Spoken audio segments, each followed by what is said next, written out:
আমরা আমরা আজকে লোকসভার এবং রাজ্যসভার এমপিদেরকে নিয়ে এবং বিধানসভার ৮-৯ জন মন্ত্রীকে নিয়ে আমরা সুদীপদার পাশে এসেছিলাম দেখা করতে। আমাদের প্রিয় নেত্রী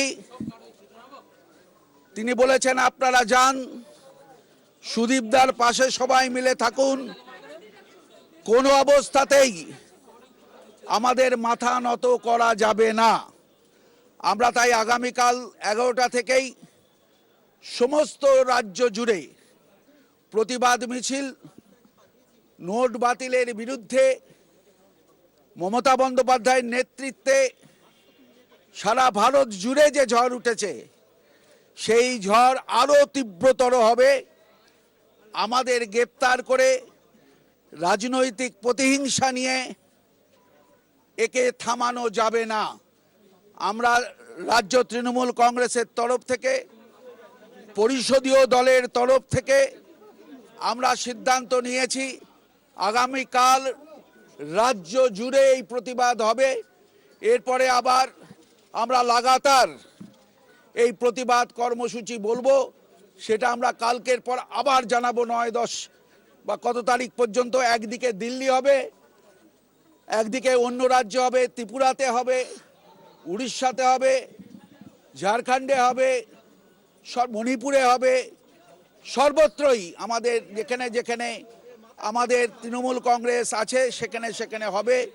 এছাড়াও পশ্চিমবঙ্গ জুড়ে এই রাজনৈতিক প্রতিহিংসার যে খেলা, যা ভারতবর্ষের ইতিহাসে গণতন্ত্রে এক অশুভ সংকেতের চিহ্ন দিয়ে যাচ্ছেন মোদী সরকার, তার বিরুদ্ধেই লড়াই করব।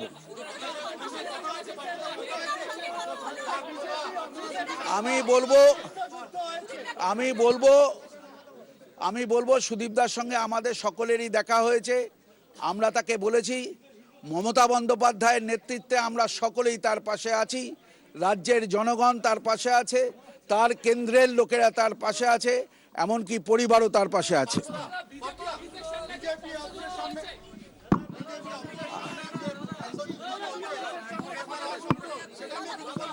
কেন কি জন্য বলতে যাবো?